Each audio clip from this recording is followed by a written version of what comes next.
ನೋಡಿ, ಈ ಶಿಕ್ಷಣ ಸಂಸ್ಥೆಯ ಚೇರ್ಮನ್ ಹಾಗೂ ಆಡಳಿತ ಮಂಡಳಿಯವರೇ ಹಾಗೂ ನನ್ನ ಶಿಕ್ಷಕ ವೃತ್ತಿ ಬಾಂಧವರೇ ಹಾಗೂ ಎಲ್ಲ ವಿದ್ಯಾರ್ಥಿನಿಯರು, ಈಗಾಗಲೇ ನಿಮಗ ಎಲ್ಲ ಹೇಳಿದ್ದು ಮಕ್ಕಳು ಎಲ್ಲ ಹೇಳಿದರು, ಆಮೇಲೆ ಸರು ಎಲ್ಲ ನಿಮಗ ಹೇಳಿದ್ದಾರೆ. ಅದರ ಕೊನೆಯ ಸ್ವಲ್ಪ ಇನ್ನೂ ಇತ್ತು ಏಳೆಯ ಅಭಾವ ಇದೆ. ಯಾಕಂದ್ರೆ 1.5 ವರ್ಷಕ್ಕೆ 8th ಎಕ್ಸಾಮ್ ಸ್ಟಾರ್ಟ್ ಆಗಬೇಕಾಗಿದ್ದು. ಜಸ್ಟ್ 2 or 3 minutes ಮಾತ್ರ ಕೆಲವೊಂದು ಮಾತುಗಳನ್ನು ಹೇಳ್ತಾ ಇದ್ದೇನೆ. ಈಗ ನಾವು SSLC ಮುಗಿಸಿ ಅಥವಾ ನಮ್ಮ ಶಾಲೆಯನ್ನು ಬಿಟ್ಟು ಈಗ ನಿಮ್ಮ ಬೀಳ್ಕೊಡ್ತಾ ಇರ್ತೀವಿ. ಬೀಳ್ಕೊಡು ಅಂದಾಗ ಈಗ ನಾವು ಒಂದೇ ಶಾಲೆಯಲ್ಲಿ ನಾವು ಶಾಶ್ವತವಾಗಿ ಉಳಿಲಿಕ್ಕೆ ಇದು ಅಸಾಧ್ಯ.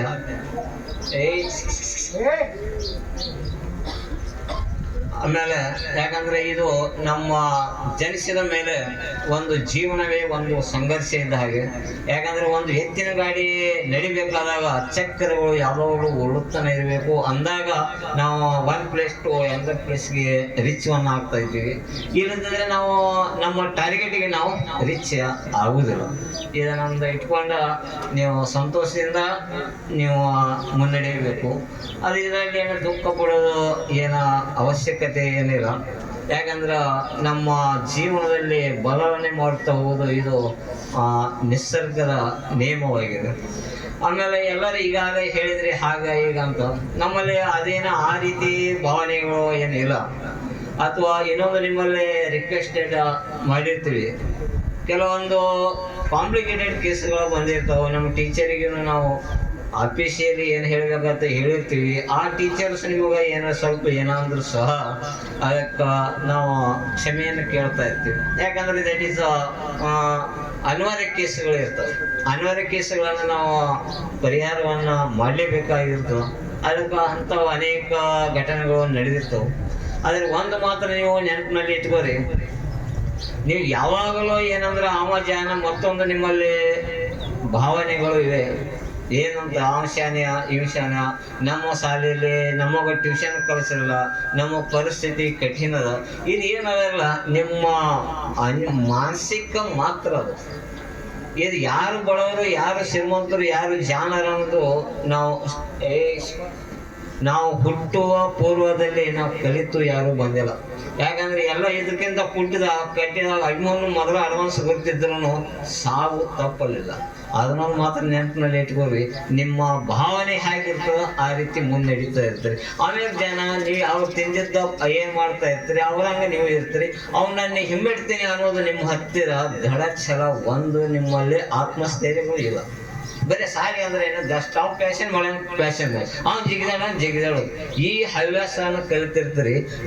ಒಂದು ನಿಮ್ಗೆ ಹೇಳಿದ್ರಿ, ನಮ್ಮ ನ್ಯಾಷನಲ್ ಲೀಡರ್ಸ್ಗಳಲ್ಲಿ ಫ್ರೀಡಮ್ ಫೈಟರ್ಸ್ ಹೇಗಾದರು. ಫಾರ್ ಎಕ್ಸಾಂಪಲ್ ಭಗತ್ ಸಿಂಗ್ ಮುಕ್ತ ಬಂದಿದ್ದು. ಬಟ್ ಅವ್ನು ನೀನು ಹೋರಾಟ ಮಾಡೋ, ಸ್ವಾತಂತ್ರ್ಯ ಪಡಿಸೋ ಚಳವಳಿ ಮಾಡೋದು ಯಾರು ಅವ್ರ ಮುತ್ತೇನೂ ಹೇಳಿಲ್ಲ, ತಂದೆನೂ ಹೇಳಿಲ್ಲ. ಈಗಾಗಲೇ ಪಾಠ ಕಲಿತಿದ್ರಿ.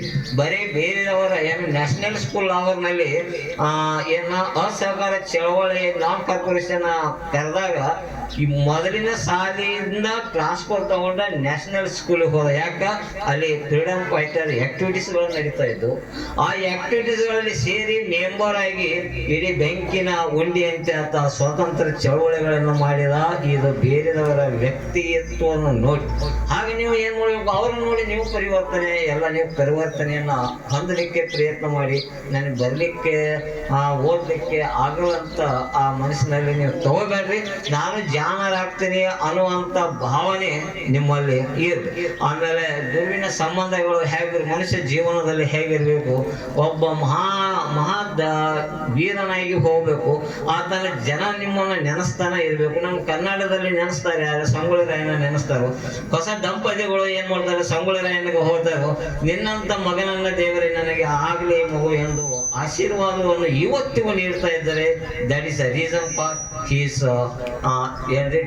Development of the personage. ಹೇಗದ ಅನ್ನೋದು ನಾವು ನೋಡ್ಕೋಬೇಕು. ನಾವು ಸತ್ತು ಹೋದ್ರೂ ಹೆಸರು ಮರಳಿ ಉಳಿತಾ ಇರುತ್ತೆ.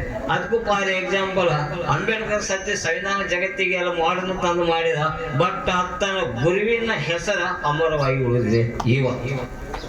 ನಿಜವಾಗಿ ಎಲ್ಲರೂ ಓದ್ತಾರೆ, ಆದ್ರೆ ಅಂಬೇಡ್ಕರ್ ಆ ಸಣ್ಣ ಪರ್ಮನೆಂಟ್ ಅಡ್ರೆಸ್ ಅಲ್ರು, ಅವ್ರದ್ದು ಬೇರೆ. ಆತನ ಗುರುವಿನ ಅಡ್ರೆಸ್ ತನ್ನ ಹೆಸರಿನಲ್ಲಿ ಹಾಕೊಂಡ ಹೀಗೆ ಹೆಂಗ್ ಮಾಡಿದ್ರು ನಿಮ್ಮ ಜೀವನದಲ್ಲಿ ಇಂಥ ಹೊಸ ಹೊಸ ಕಾರ್ಯ ಚಟುವಟಿಕೆಗಳನ್ನ ನೀವು ಮಾಡ್ರಿ ಅಂತ ನಿಮಗ ಈ ಸಂದರ್ಭದಲ್ಲಿ ನಿಮಗ ಸಲಹೆಗಳನ್ನ ಕೊಡ್ತಾ ಇರ್ತೀವಿ. ಆಮೇಲೆ ಇನ್ನೂ ಕೆಲವೊಂದು ಹೊಸದಾಗಿ ಹೇಳಿ ಏನ್ರಿ ಹೊಸ ಹೊಸ ನೆಕ್ಸ್ಟ್ ಎಲ್ಲ ಜೂನದಲ್ಲಿ ಪ್ರಾರಂಭ ಆಗ್ತದೆ. ನಾವು ಇರಲಿ, ನಾವು ಅದ ಭಾಷೆನೇ ಹೇಳ್ತನು, ಬಟ್ ಈಗ ಜನ ಅಧಿಕಾರ ಬದಲಾವಣೆ ಇದೆ.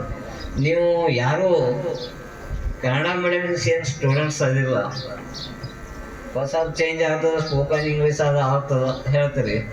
ಆಗಲಿ ಅದನ್ನು ನಾನು ಏನು ಮಾಡ್ತಂದ್ರೆ ಸ್ಪೋಕನ್ ಇಂಗ್ಲೀಷ್ ಅಥವಾ ಏನೇನು ಹೊಸ ನಿಯಮಗಳು ಬರ್ತಾವ ಜನಕ್ಕೆ, ಅವ್ರಿಗಿಂತ ಮೊದಲು ಬಿಫೋರ್ ಆಲ್ರೆಡಿ ಪ್ಲ್ಯಾನ್ ರೆಡಿ ಅದ. ಏನ್ರಿ ಮುಂದೆ ಹ್ಯಾಕ್ ಮಾಡ್ತೀರ ಏನ ಯಾರಿಗ ಬಿಚ್ಚಿಲ್ಲ. ಕನ್ನಡ ಮೀಡಿಯಮ್ದವ್ರನ್ನ ಇಂಗ್ಲೀಷ್ ಕೊಡ್ತೇವೆ ಒಟ್ಟು ಅಂಜಬೇಡ. ಅದಕ್ಕೆ ಹ್ಯಾಪಿ ಟ್ರಿಕ್ಸ್ ಐತೆ.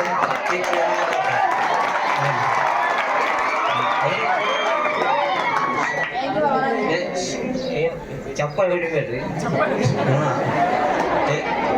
ಅಲ್ಲಿ ಏನದ್ರಿ ಇಂಗ್ಲೀಷ್, ನಾನು ಇಂಗ್ಲೀಷ್ನಾಗ ಮೀಡಿಯಮ್, ನಾನು ಮೋಸ್ಟ್ ಸೆಕೆಂಡ್ ಇಯರ್ ನಂತರ ಇಂಗ್ಲೀಷ್ ಮೀಡಿಯಮ್ಗೆ ಹೋಗೋಣ.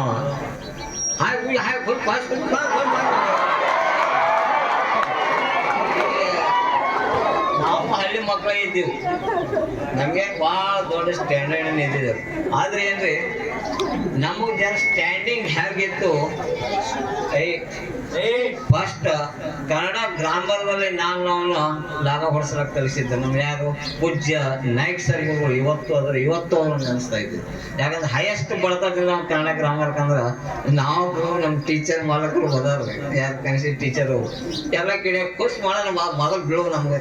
ಯಾಕಂದ್ರೆ ಎಲ್ಲಕ್ಕಿಂತ ಎತ್ತರ ಬೇರೆ ನಾವು ಒಂದು ಪಟ್ರು ಪಲ್ಟಿನ ಅದನ್ನ ಇವತ್ತು ಮಾಡಿದ್ದು ನಾಯ್ಕ್ ಸರ್ ಕಲಿಸಿದ್ದು ಅದೇ ಬೇಸ್. ಅದೇ ಬೇಸ್ ಮೇಲೆ ನಾ ಸೆಕೆಂಡ್ ಇಯರ್ಗೆ ಆಮೇಲೆ ಅನಂತಪುರ ಸರ್ ಮತ್ತು ನಾನು ಜನಗೋಡ್ ಸರ್ ಅದ್ರಿ ಅನಂತಪುರ ಅದ್ರ ಅವ್ರ ಕೈಲಿ ಬಡ್ಸ್ಕೊಳ್ಳೋದು ಕಲೆ ಅನಂತಪುರ ಸರ್ ಕಲೆ ತಿಂದೀವಿ. ಗ್ರಾಮರ್ ಬಗ್ಗೆ ಹಿಂಗೆ ಕೊಟ್ಟರು, ಇಲ್ಲಿ ಕಲ್ತೀವಿ. ನಾಟ್ಯ ಕಲ್ತ್ಕೊಳಕ್ ಬಂದು ನನಗೆ ಗೈಡೆನ್ಸ್ ಕೊಟ್ಟರು ಮಹಾನ್ ವ್ಯಕ್ತಿಗಳು ಇವತ್ತು ಸರ್ಗದಲ್ಲಿ ಆದರು. ಅವರ ಮಾರ್ಗದರ್ಶನದಲ್ಲಿ ಇವತ್ತು ನಾವು ನಡೆದ್ವಿ. ಹೀಗೆ ಏನಿರ್ತದೆ ಅಂದರೆ ಕಲಿಕೆ ಅನ್ನೋದು ಹೀಗಿರ್ತದೆ, ಟ್ರಿಕ್ಸ್ ಅದ. ನೀವು ಇಂಗ್ಲೀಷ್ ಮಾತಾಡ್ತಾರೋ ಅವ್ರು ಭಾಳ ಶಾಲೆ ಹೌದ್ರಿ. ನಿಮ್ಗೆ ಒಂದು ಫಾರ್ ಎಕ್ಸಾಂಪಲ್ ಕೊಡ್ದನು, ನಮ್ಮ ಅದರ್ ಸಾಲಿದ ಇವ್ರು ಏನೋ ಎಂಟ್ರಿ ಇಲ್ಲ, ನಾ ಶಾಲೆ ಹೆಸರು ಹೇಳಂಗಿಲ್ಲ, 50, 60, 70 ಸಾವಿರ ಹೇಳಿ ಫೀ ತುಂಬ CET ಎಕ್ಸಾಮ್ ಪಾಸ್ ಆಗಿಲ್ಲ. ನಮ್ಗೆ 7 ಪಾಸ್ ಅದು ಪ್ಲಸ್ ಫೀಸ್ ಸುಟ್ಟದು. ಇದೇನ್ರಿ ಇಲ್ಲ ನಿಮ್ಮ ಮಗ್ಳಿಗೆ ಅದಾವ ಎಲ್ಲ ಹೆಸರು ಹೇಳಂಗಿಲ್ಲ. ಅದಕ್ಕೆ ನಾವು ಕನ್ನಡ ಮೀಡಿಯಮ್ ಅದೀವಿ, ಈದಾಗ ಇವತ್ತು ನೀವು ಏನೋ ವ್ಯರ್ಥ ಜೊತೆ ಪೆಟ್ಟಿಗೆ ಹೋಗ್ಬಿಟ್ಟು ಅದಕ್ಕೆ ಹಿಂದೆ ಗೈಡೆನ್ಸ್ ಹೆಂಗೆ ಮಾಡಬೇಕು, ಏನು ರೆಡಿ ಮಾಡಬೇಕು ಈಗಾಗಲೇ ನಾವು ರೆಡಿ ಮಾಡಿದ್ವಿ. ಅವ್ರಿಗೆ ಅಡ್ಮಿಷನ್ ಮಾಡೋರಿಗೆ ಸಪೋರ್ಟ್ ಕೊಡ್ರಿ, ನಮ್ಮ ಮೀಡಿಯಮ್ದವ್ರಿಗೆ ನಮಗೆ ಏನು ಮಾಡಿರಿ ಸಪೋರ್ಟವನ್ನು ನೀಡಿ. ಆಮೇಲೆ ಎಲ್ಲ ಈಗ ಸರಿಯಾಗಿ ಎಲ್ಲ ಮಾಡ್ಕೊಂಡು ಹೋಗ್ರಿ. ಎಲ್ಲ ಕೆಟ್ಟದ್ದು ಅನಿಸ್ತದ, ಮುಂದಿನ ನಿಮ್ಮ ಭವಿಷ್ಯ ಡೇರಿಂಗ್ಲೇ ಆತ್ಮಸ್ಥೈರ್ಯದಿಂದ ನೀವು ಮುನ್ನಡೆದು ಅನೇಕ ಹೈಯರ್ ಎಜುಕೇಷನ್ನಲ್ಲಿ ಪರಿಣಿತಿಯನ್ನು ಹೊಂದ್ರಿ ಇಷ್ಟ ಸಂಕ್ಷಿಪ್ತದಲ್ಲಿ ಹೇಳಿ.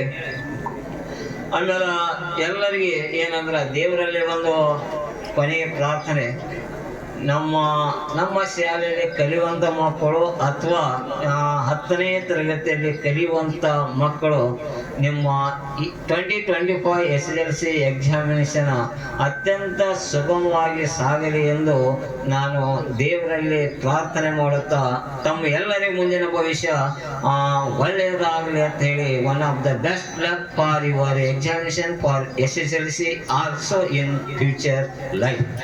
ಇಷ್ಟು ಹೇಳಿ ನನ್ನ ಕೊನೆಯ ಮಾತುಗಳನ್ನು ಶಿವಾಂಜಲಿ.